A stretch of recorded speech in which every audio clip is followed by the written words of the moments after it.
Gedirik Astaranın Sarıqaya yaylağına. Astara bizi yağışlı hava ilə qarşıladı. Bu bölgənin təbiəti isə insanı valeh eləyir. Çətin yollardan keçib yaylaqda kamp qurmağa gedirik.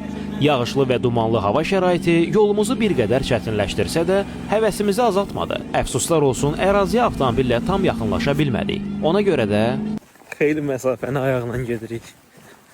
Yağışdır, yol palçıqdır, sürüşkəndir. Amma ətrafda dumanlıdır, yəni mənzərə görünmür. Və nəhayət, Sarıqaya yaylağına çatdıq. Çadırlar hazır, ocaq da artıq alovlanıb. Kimi tonqal ətrafında söhbət eləyir, kimi odun doğrayır. Qaldığımız çadırdan görünən mənzərə isə belə idi. Yaylaqdan qaydanda gördük ki, Astaranın Diqoli kəndində toy hazırlıqları gedir.